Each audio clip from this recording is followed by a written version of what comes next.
अस्सलामुअलैकुम everyone, this is Sana. Welcome back to my channel. मेरी तरफ से आप सबको रमज़ानुल मुबारक की पहली सहरी और पहली इफ्तारी बहुत बहुत मुबारक हो। आज के व्लॉग में रमज़ान की पहली सहरी और इफ्तारी आप लोगों के साथ शेयर कर रही हूँ। प्री रमज़ान प्रेप्स के काफ़ी सारे व्लॉग्स आप लोगों के साथ ऑलरेडी शेयर कर चुकी हूँ, जिनमें मैंने रमज़ान मील्स की प्रेप और उनको किस तरह से फ्रीज़ करना है, किस तरह स्टोर करना है, ये सारे आइडियाज़ आप लोगों के साथ शेयर किए हैं। इनमें से कुछ प्री रमज़ान प्रेप्स 2024 के व्लॉग के लिंक्स मैं आपको इसी व्लॉग के डिस्क्रिप्शन बॉक्स में दे दूंगी, आप चाहें तो वहां जाकर विज़िट कर सकते हैं। अच्छा, यहाँ पर मैं ये फ़र्स्ट सहरी की रूटीन शेयर कर रही हूँ। मैंने सोचा कोई ऐसी चीज़ बनाती हूँ जो बच्चे बड़े सब शौक़ से खा लेते हैं, तो यहाँ पर मैं कोरमा बना रही हूँ फ़र्स्ट सहरी के लिए। क्योंकि सहरी में सिंपली बस हम लोग जो खाना सालन वगैरह होता है वो खाते हैं और साथ दही ले लेते हैं, बस इसके अलावा कुछ भी ख़ास नहीं होता। खजूर वगैरह खा लेते हैं बस, और कोई इतना लंबा चौड़ा कोई भी मेन्यू नहीं होता। और चाहें तो साथ रोटियां होती हैं या फिर पराठे होते हैं, प्रेफरेबली तो रोटियां ही हम बना रहे होते हैं। तो यहाँ पर कोरमे के लिए रेसिपी आप लोगों के साथ पहले मैं शेयर कर चुकी हूँ। यहाँ पर सिंपल मैंने बस प्याज को ब्राउन करके लहसुन अदरक का पेस्ट डाल दिया था और उसे सौते करने के बाद, ठंडा करने के बाद मैं इसे दही के साथ मिलाकर ग्राइंड कर लूँगी। कोरमे का तो आपको पता है कि फ़र्स्ट रूल ही ये होता है कि प्याज थोड़ा सा डार्क ब्राउन होता है और दही के साथ इसे ग्राइंड किया जाता है। असल खेल ही कोरमे में दही का होता है। थोड़ी सी जो खट्टापन आता है वो भी दही की वजह से ही आता है। और ग्राइंड करने के बाद वापस उसी वाले पैन में इसे डाल दिया था मैंने, और कोई थोड़ा बहुत जो पानी था वो फिर खुश्क हो गया था, एवोपरेट हो गया था। उसके बाद मैंने यहाँ पर गोश्त ऑलरेडी गला कर रखा हुआ था तो वो मैंने ऐड कर दिया था। बस ये सिंपल अफ्तारी के लिए भी हमारा काम आ जाएगा, और क्योंकि सहरी में तो ये ख़त्म होने वाला है नहीं, तो अफ्तारी में भी यही चलेगा। जो अफ्तारी करने के बाद खाना खाना होता है हल्का फुल्का सा, तो उसमें भी यही होगा। सहरी भी क्योंकि हम लोग इतनी हैवी किस्म की नहीं करते, कई लोग तो लस्सी वगैरह पी रहे होते हैं, चाय पी रहे होते हैं, और इस तरह की पराठे वगैरह। पराठे तो खैर हम लोग भी खाते हैं, लेकिन सालन के साथ सिर्फ दही की आधी कटोरी लेते हैं।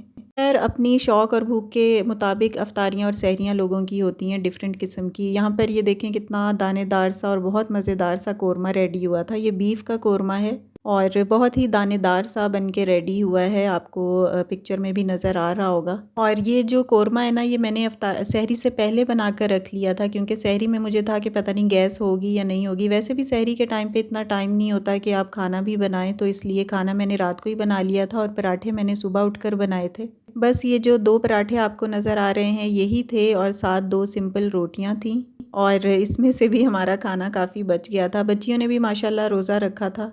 सहरी की इस रूटीन के बाद मैं आप लोगों के साथ अपनी फ़र्स्ट इफ्तारी की रूटीन भी सारी शेयर करूंगी, मेन्यू शेयर करूंगी कि फ़र्स्ट इफ्तारी में मैंने क्या बनाया था।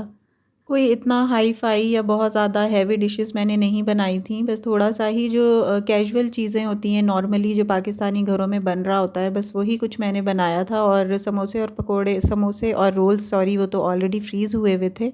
और इन रोल्स और समोसों को फ्रीज़ करने का मेथड भी मैंने आप लोगों के साथ एक व्लॉग में शेयर किया है। इसका लिंक मैं इस वाली वीडियो के डिस्क्रिप्शन बॉक्स में डाल दूंगी, आप चाहें तो जाकर विज़िट कर सकते हैं। इसके अलावा समोसे और रोल्स की जो फिलिंग है, जो इनका बैटर मैंने बनाया था, बिल्कुल अपने तरीके से बनाया था। की रेसिपी भी अगर आपको चाहिए, सिंपल से मेथड से मैंने बनाया था और बहुत मज़े के बने थे। अगर आपको रेसिपी चाहिए तो उसका लिंक भी मैं इसी व्लॉग के डिस्क्रिप्शन बॉक्स में डाल दूँगी। ऑलरेडी जब चीज़ें हमने फ्रीज़ करके रखी हुई होती हैं ना, तो 10-12 दिन रमज़ान के बहुत आसानी के साथ, आराम से, सुकून से, सेटिस्फेक्शन के साथ गुजर जाते हैं कि कोई लंबा चौड़ा काम नहीं करना पड़ता। बस चीज़ें आपकी ऑलरेडी फ्रीज़ होती हैं, आपने जस्ट उसको निकालना है और फ्राई करना है। रेडी टू फ्राई होता है, तो इसलिए इतना ज़्यादा टाइम नहीं लगता, कोई इतना हेक्टिक काम नहीं लगता कि कोई चीज़ बनानी है और हमें सोचना पड़े। तो जनाब, ये तो थी मेरी सहरी छोटी मोटी सी, और इसके बाद हम अपनी फ़र्स्ट इफ्तारी की तरफ आते हैं। इफ्तारी में मैंने होममेड दही बड़े बनाए थे, और जैसे कि आपको ये दाल नज़र आ रही है, ये मूंग और माश की दाल है। मूंग, यस, मूंग ही है। मैं ये इन दालों के नाम भूल जाती हूँ दोनों के। ये मूंग की दाल है येलो वाली, और वाइट वाली माश की दाल है। दोनों मैंने सेम क्वांटिटी में ली हैं और 2-3 घंटे भिगो के रख दी थी। उसके बाद मैंने इसमें थोड़ा सा पानी रहने दिया था ताकि ये अच्छे से ग्राइंडर में मूव करें और अच्छा सा इसका पेस्ट बन जाए। कोई इतना ज़्यादा थिक पेस्ट नहीं बनाना, ना ही कोई रनी पेस्ट बनाना है, बस थोड़ी थिक सी कंसिस्टेंसी इसकी रखनी है। कुछ इस तरह का मटेरियल हमें चाहिए। देखें ज़रा थिक सा है, और इसको हम अच्छी तरह से बीट करेंगे, बहुत अच्छी तरह। जैसे कॉफ़ी बनाते हैं ना, फेंट फेंट के कॉफ़ी को, उसको हम बहुत ज़्यादा बीट करके फ्लफ़ी कर देते हैं, इसी तरह सेम वे में इसको भी हमने बीट बीट बीट और बहुत ज़्यादा फेंट के ना इसको हमने इस तरह से फ्लफ़ी कर लेना, और ये काफ़ी फूल भी जाता है इसका मटेरियल। और ये इतनी आसान रेसिपी है ना, देखने में ये थोड़ी सी कॉम्प्लिकेटेड होती है, लेकिन जब आप एक दो दफ़ा इसे घर पे बनाएंगे ना, आप भी इस रेसिपी के फ़ैन हो जाएंगे और आप घर पे ही फिर बड़े बनाएंगे। मैंने भी एक दो दफ़ा इसको बनाकर स्टार्टिंग में मुझे मुश्किल लगे थे, थोड़े से कॉम्प्लिकेटेड लगे थे, लेकिन अब जब मेरी रूटीन बन गई है ना इनको बनाने की, तो अब बहुत आसान से लगते हैं। ये देखें इतना थिक सा बैटर हो गया था, ये चम्मच से निकल भी नहीं रहा था। खैर यहाँ पर मैंने इनको 1 बाय 1 ऑयल में डाल कर ना हल्की सी आंच पे आपने इनको फ्राई करना है। बहुत ज़्यादा हल्की आंच भी नहीं रखनी, वरना ये सारा ऑयल सोक कर लेंगे। बस मीडियम सी फ्लेम आपने रखनी है। और जब आप सेकंड वाली साइड इसकी फ्लिप करेंगे तो वो भी एक साइड हार्ड होने के बाद फ्लिप करनी है, वरना ये टूट जाते हैं। मेरी तो अब इतनी प्रैक्टिस हो गई है कि मेरे बिल्कुल भी टूटते नहीं हैं। आपने देखा कितने गोल मटोल फ्लफ़ी से थे और गोलगप्पे लग रहे थे। तो दही बड़े ये मैंने ना 2-3 दिन के बना के रख लिए हैं। थोड़े से मैं आज यूज़ करूँगी, बाकी मैं फ्रिज में रख दूँगी, not in the freezer. Fridge में रखूँगी और 2-3 दिन इनको मैं यूज़ कर लूँगी। और यहाँ पर सिंपली जो दही बड़े में डिफरेंट किस्म के मसाले लोग as per there taste add कर रहे होते हैं, तो मैंने भी इसी तरह चाट मसाला ऐड किया है।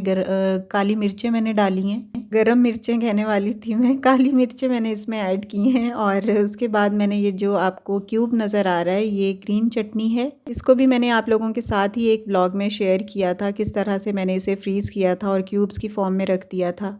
जब मैंने जिंजर गार्लिक का पेस्ट फ्रीज़ करने के लिए रखा था, उसी वक्त मैंने इस चटनी को भी फ्रीज़ करने का तरीका बताया था। तो बस वही एक क्यूब निकाल कर मैं डाल देती हूँ और ये बहुत कन्वीनियंट रहता है। बस एक क्यूब आपने निकालना है और जब चाहें चटनी रेडी कर सकते हैं।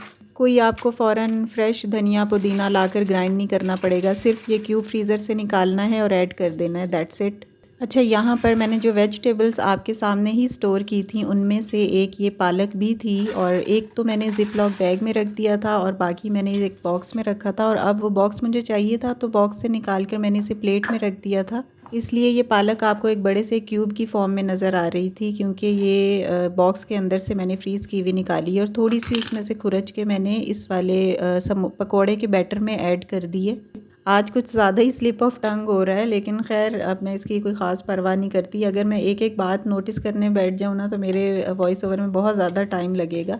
अच्छा, यहाँ पर जो फ्रीज़ की हुई पालक है ना, वो बहुत अच्छी लगती है पकोड़ों के अंदर। आप में से अगर कुछ लोग करते हों तो उन्हें पता है, जिन्हें नहीं पता उन्हें मैं बता दूँ कि फ़्रीज़ करके पालक रख दें और जब पकोड़े बनाने हो ना, तो थोड़ी सी हाथ से ही टूट जाती है ये, तो थोड़ी सी तोड़कर आप ना पकोड़ों के बैटर में डाल दें, तो ये बिल्कुल फ्रेश पालक की तरह ही रहती है। और पकोड़े तो मुझे पालक या फिर स्प्रिंग अनियन, जो ग्रीन अनियन होता है, उसके बगैर अच्छे ही नहीं लगते। सिर्फ प्याज और आलू के पकोड़े तो मुझे बिल्कुल भी पसंद नहीं है। हाँ, कभी होता है, कोई लाने वाला नहीं होता, कोई चीज़ अवेलेबल नहीं होती, तो बंदा बना भी लेता है, लेकिन जो अच्छे क्रिस्पी पकोड़े बनते हैं वो तो पालक या फिर स्प्रिंग अनियन डालकर ही बनते हैं। अच्छा, ये मैंने जो बड़े बनाए थे ना मूंग की दाल के, वो थोड़े से ठंडे होने के लिए मैंने रख दिए थे, क्योंकि ये ठंडे करके ही हम दही में डालते हैं। तो देखें कितना फ्लफ़ी सा है, ये मैंने आपको तोड़ के दिखाया है।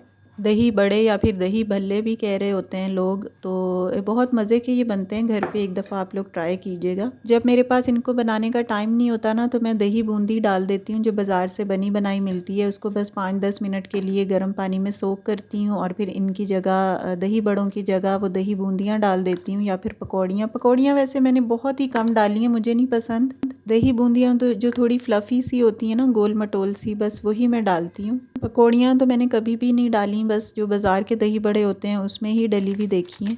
तो ये देखें, ये बड़े जो मैंने घर पे बनाए हैं, मूंग और माश की दाल दोनों सेम क्वांटिटी में लेकर फ्राई किए थे, कितने फूले हुए और कितने फ्लफ़ी से हैं, बहुत सॉफ्ट बनते हैं, नरम से बनते हैं ये, और दही में डिप करने के बाद तो और ज़्यादा सॉफ्ट हो जाते हैं, और ऑफ कोर्स हेल्दी भी हैं, प्योर दाल के हैं। कोई भी और एक्स्ट्रा चीज़ मैंने इसमें ऐड नहीं की, आपने इसको बनाते हुए देखा ही है लास्ट टू लास्ट क्लिप में।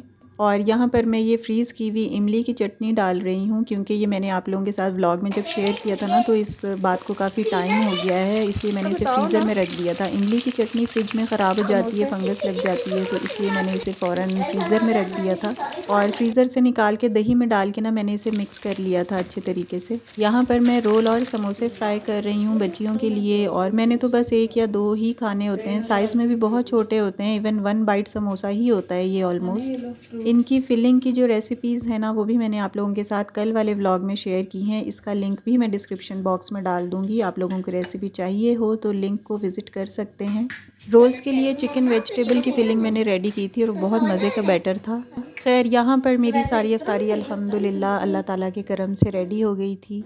और सारी अफ्तारी ये जो मैंने रमज़ान रूम या फिर रमज़ान कॉर्नर बनाया था यहाँ पर रख दी थी, क्योंकि जो भी नमाज़ें वगैरह या इबादत वगैरह करनी हो ना तो उसके लिए ये कमरा हमने डेडिकेट किया हुआ है। इस तरह जब हम रमज़ान के लिए कोई एक कॉर्नर छोटा सा बनाते हैं ना, या कोई चीज़ किसी छोटे से एक्स्ट्रा रूम को हम रमज़ान रूम बनाते हैं तो बड़ा अच्छा लगता है और इस तरह के इस्लामिक इवेंट को हम अच्छे तरीके से सेलिब्रेट कर सकते हैं। और बच्चों में भी इस चीज़ का शौक़ पैदा होता है कि ये आपकी प्रे करने की जगह है, आपकी तिलावत करने, नमाज़ पढ़ने और सिपारा वगैरह पढ़ने की एक जगह है। इस रमज़ान रूम या रमज़ान कॉर्नर की प्रिपरेशन का व्लॉग भी मैंने आप लोगों के साथ डिटेल में शेयर किया है। इन सब वीडियोस के लिंक्स ना मैं आपको डिस्क्रिप्शन बॉक्स में दे दूँगी, आप जब चाहें जाकर विज़िट कर सकते हैं और वहाँ से छोटे छोटे ज़ीरो कॉस्ट के आइडियाज़ लेकर ना आप भी अपने बच्चों के लिए या अपने लिए इस तरह का रूम या फिर रमज़ान कॉर्नर रेडी कर सकते हैं। हम लोग भी नमाज़ वगैरह भी यहीं पर पढ़ते हैं, अफ्तारी भी यहीं पे करते हैं और आज फ़र्स्ट अफ्तारी थी तो बच्चे बहुत एक्साइटेड थे कि हम लोग रमज़ान रूम में अपनी अफ्तारी करेंगे। सो अल्हम्दुलिल्लाह अल्लाह ताला के करम से फ़र्स्ट अफ्तारी और फ़र्स्ट सहरी हमारी हो गई है। व्लॉग अच्छा लगा हो या किसी भी चीज़ की कोई प्रिपरेशन या फिर रेसिपी आपको अच्छी लगी हो तो वीडियो को लाइक कर दीजिएगा and leave a beautiful comment below.